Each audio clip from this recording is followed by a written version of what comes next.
So, hello students, this is your video lecture number 2. In previous lecture, we have discussed about the combination reaction. So, combination reaction में हमने कहा था कि whenever two or more substance combine together, for example A plus B combine together to give a new single substance, a new single product. That is known as combination reaction. तो ये first type of chemical reaction हमने last video में discuss कर लिया था. आज हमारे पास second type of chemical reaction है, that is decomposition reaction. That is decomposition reaction. So in case of decomposition reaction क्या होगा, जो हमने first type of chemical reaction पढ़ी थी that is combination reaction. Combination reaction में हमने कहा कि दो से ज्यादा सब्सटेंसेस कंबाइन हो और एक सिंगल प्रोडक्ट दे. यहां पर क्या होगा, एक सिंगल सब्सटेंस होगा हमारे पास, इनिशियली एक सिंगल सब्सटेंस होगा और वो फर्दर ऑन डिसोसिएट होके दो या दो से ज्यादा यहाँ पर प्रोडक्ट ऑब्टेन होंगे. इस केस में क्लियर है कि एक सिंगल सब्सटेंस जो होगा वो डीकंपोज होगा किसमें, टू और मोर सिंपलर सब्सटेंसेस में. तो that is known as decomposition reaction. ठीक है, तो अगर मैं डेफिनेशन की बात करूं तो डेफिनेशन क्या हो जाएगी, a chemical reaction in which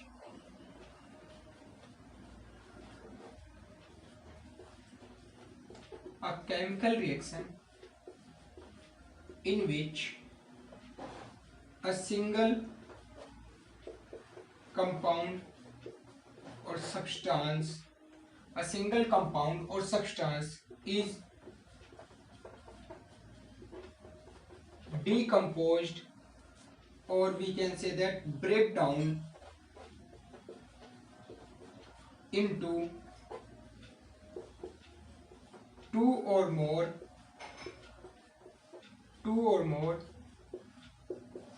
simpler substances. और जो यहाँ पे ऑब्टेन होंगी सब्सटेंसेस उनको हम क्या कह रहे हैं, प्रोडक्ट. मतलब एक सिंगल रिएक्टेंट डीकंपोज होगा या ब्रेक डाउन होगा टू और मोर सिंपलर प्रोडक्ट में. क्लियर है, तो that is known as decomposition reaction.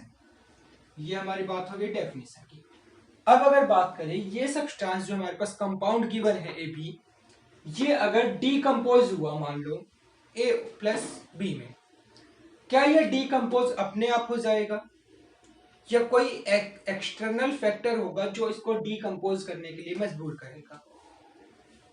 तो इस केस में हम क्या करेंगे, यहां पर हमें यहां से बाहर से एनर्जी प्रोवाइड करानी पड़ेगी.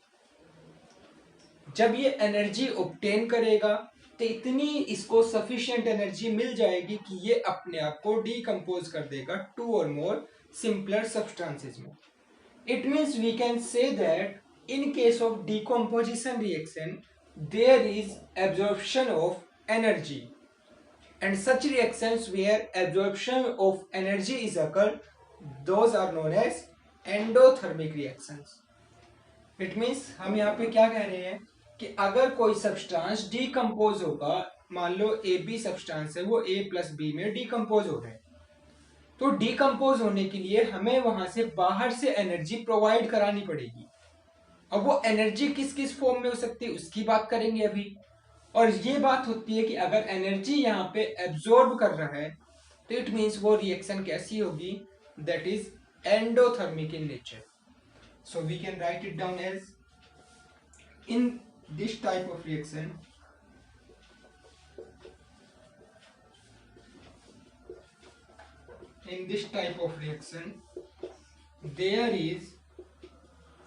there is absorption of energy to convert into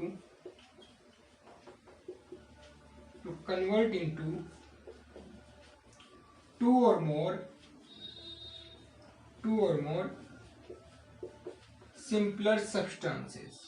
या दो से ज्यादा प्रोडक्ट में कन्वर्ट होने के लिए हमें यहाँ पे एनर्जी को एब्जॉर्ब कराना पड़ेगा. Therefore therefore all decomposition reaction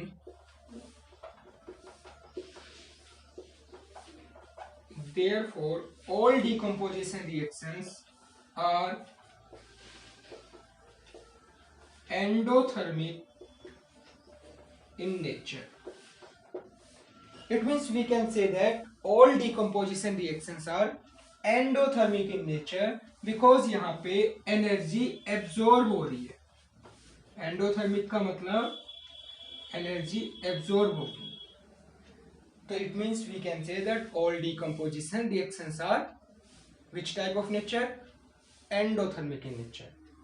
ठीक है, अब अगर मैं बात कर लेता हूं जो यहाँ पे एनर्जी ऑब्टेन कर रहा है वो एनर्जी यहाँ पे डीकम्पोजिशन रिएक्शन में या तो हो सकती है हीट की फॉर्म में एब्जॉर्ब करे जिसका साइन हम डेल्टा यूज कर रहे हैं, या फिर हो सकता है लाइट की प्रेजेंस में वो हीट एनर्जी ऑब्टेन करे जिसका सिंबल मैं एच न्यू कह रहा हूँ, या फिर हो सकता है इलेक्ट्रिसिटी की प्रेजेंस में वो एनर्जी को एब्जॉर्ब करे। मतलब डीकम्पोजिशन रिएक्शन में एब्जॉर्प्शन ऑफ एनर्जी तीन टाइप से हो सकती है, heat, light and electricity. Clear है? तीन फॉर्म में एनर्जी एब्जॉर्ब कर सकता है, हीट की फॉर्म में, लाइट की फॉर्म में, या फिर इलेक्ट्रिसिटी की फॉर्म में। तो यहां तक हमारे पास कॉन्सेप्ट था किसका? डीकम्पोजिशन रिएक्शन का। अब बात कर लेते हैं कुछ एग्जांपल्स की। सो अभी तक हमने क्या डिस्कस किया है यहाँ पर कि decomposition reaction are just reverse of the combination reaction. Decomposition reactions are just reverse of the combination reaction। combination reaction में क्या होता था कि टू और मोर सब्सटेंसेस कंबाइन हो रहे थे, एक सिंगल प्रोडक्ट दे रही थी। वहीं decomposition reaction में क्या होगा? एक सिंगल प्रोडक्ट होगा, ठीक है, वो कन्वर्ट होगा किसमें? टू और मोर सिंपलर सब्सटेंसेस में। वो कन्वर्ट होने के लिए एनर्जी एब्जॉर्ब करेगा और वो एनर्जी एब्जॉर्ब जो होगी या तो हीट की फॉर्म में, या लाइट की फॉर्म में, या इलेक्ट्रिसिटी की फॉर्म में। It means we can say that in this type of reaction there is absorption of energy to convert two और more simpler substances. So we can say that all decomposition reactions are endothermic in nature, that is there is absorption of energy. Clear है यहाँ तक?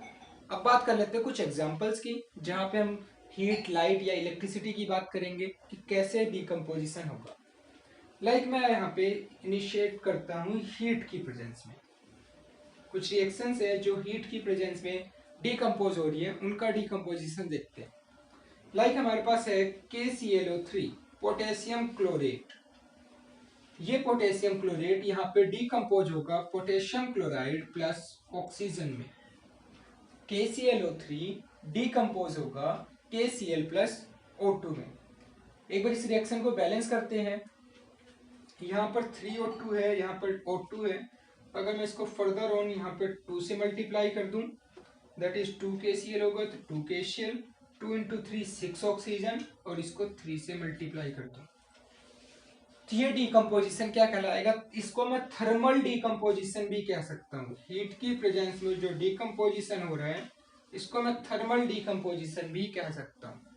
ठीक है, exam में हो सकता है decomposition in presence of heat लिखा है या फिर थर्मल डीकम्पोजिशन लिखा है, तो हम उसको यही कहेंगे कि that is the decomposition in presence of heat. दूसरा एग्जाम्पल में बात कर लेता हूँ। एक FeSO4 हमारे पास कंपाउंड होता है जो कि ग्रीन कलर का होता है। याद रखना, FeSO4 जो होगा वो ग्रीन कलर के क्रिस्टल्स होते हैं इसके। ठीक है, जब इसको हम हीट की प्रेजेंस में यहाँ पे डीकम्पोज करेंगे तो ये डीकम्पोज होगा Fe2O3 सॉलिड, जो कि ब्राउन कलर का सब्सटेंस होता है। इट मींस ये क्वेश्चन इस टर्म में भी आ सकता है, a green colour substance is decomposed in presence of heat and it give a brown substance with some gases. कौन कौन सी गैसेस रिलीज हो रही हैं? SO2 gas plus SO3 gas. ठीक है, तो identify substance X and substance Y। तो वहां पे सब्सटेंस X क्या था? FeSO4, और सब्सटेंस Y क्या था? That is Fe2O3। क्लियर है यहाँ तक? अगर मैं थर्ड एग्जाम्पल की बात कर लेता हूँ, इसी में एक इंपॉर्टेंट एग्जाम्पल जो बोर्ड में भी काफी बार रिपीट हो चुका है, PbNO3 होल ट्वाइस का डीकम्पोजिशन, लेड नाइट्रेट का डीकम्पोजिशन। तो जब यहाँ पे लेड नाइट्रेट का डीकम्पोजिशन होगा तो उस केस में प्रोडक्ट हमें मिलता है एक तो lead monoxide that is PbO, plus यहाँ पे मिलेगा हमें NO2 गैसियस फॉर्म में और साथ ही साथ ऑक्सीजन। ठीक है, तो ये यहाँ से हमें प्रोडक्ट मिले NO2 प्लस O2। इसमें जो कैरेक्टरिस्टिक हमें याद रखनी है, PbNO3 इनिशियली क्या होगा, कलरलेस सॉल्यूशन होता है, मतलब सब्सटेंस होता है। जब ये डिकम्पोज होगा इन प्रेजेंस ऑफ सनलाइट, ये किसमें, PbO लेड मोनोऑक्साइड, जो कि येलो कलर का सॉलिड होगा, और साथ ही साथ यहाँ से ब्राउन कलर की गैस रिलीज होगी जो कि NO2 गैस होती है। तो ये कुछ एग्जाम्पल थे, रिएक्शंस थी, किसके लिए, डीकम्पोजिशन, कौन सा, थर्मल या हीट की प्रेजेंस में। ठीक है, अब मैं कुछ एग्जांपल्स की बात करता हूं जो इलेक्ट्रिसिटी की प्रेजेंस में या लाइट की प्रेजेंस में प्रोजेस हो रही है।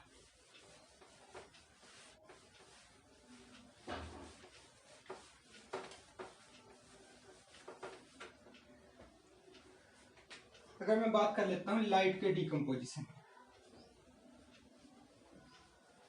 लाइट के डीकम्पोजिशन को हम फोटोकेमिकल डीकम्पोजिशन भी कह सकते हैं। लाइट के डीकम्पोजिशन को हम फोटोकेमिकल डीकम्पोजिशन भी कह सकते हैं, या फिर एग्जांपल होगा ये फोटोकेमिकल रिएक्शन का। फोटोकेमिकल रिएक्शन क्या होती है, सच reactions which proceed only in presence of sunlight, these are known as photochemical reactions। तो अब कुछ रिएक्शंस की बात करते हैं जो ओनली लाइट की प्रेजेंस में हो, सनलाइट की प्रेजेंस में हो। जैसे हमारे पास है एक एग्जांपल है AgCl का। AgCl सिल्वर क्लोराइड हमारे पास एक व्हाइट कलर का सब्सटेंस होता है। इस व्हाइट कलर के सब्सटेंस को हमने चाइना डिश में रखा और सनलाइट की प्रेजेंस में हीट कर दिया। मींस क्या कर रहे हैं हमने एक चाइना डिश ली, चाइना डिश के अंदर हमने यहाँ पे AgCl सब्सटेंस लिया। इस AgCl सब्सटेंस को हमने सनलाइट की प्रेजेंस में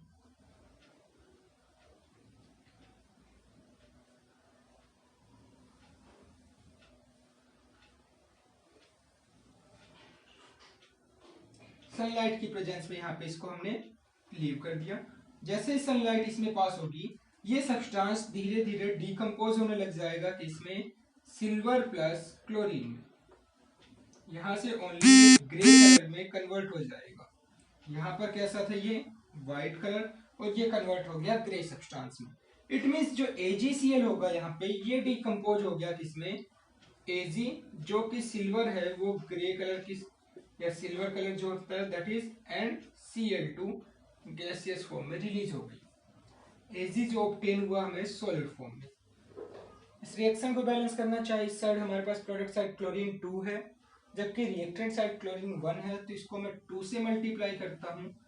2 से मल्टीप्लाई करते सिल्वर हो गया 2 और इधर सिल्वर है 1, तो इसको भी मैं 2 से मल्टीप्लाई कर देता हूँ। ये रिएक्शन होगी बैलेंस, और ये क्या लाएगा, क्या, that is decomposition in presence of light. Exactly similar एक रिएक्शन हो रहा है, कौन सी, दैट इज 2AgBr, वो भी व्हाइट कलर की सब्सटेंस होगा, चाहे सिल्वर क्लोराइड की बात करें चाहे सिल्वर ब्रोमाइड की। 2AgBr in presence of sunlight it gives 2Ag plus Br2। Exact similar reaction है। तो इस टाइप की रिएक्शन हमारी क्या कहलाएंगी, decomposition in presence of light. Clear है? उसके बाद हमारे पास एक टाइप और रह जाती है, that is decomposition in presence of electricity. तो इसकी बात कर लेते हैं कि decomposition in presence of electricity कैसे होगा, क्या रिएक्शंस यहाँ पे प्रोसीड होंगी, तो इसकी बात कर लेते हैं। आइए, so decomposition in presence of electricity, third है हमारे पास।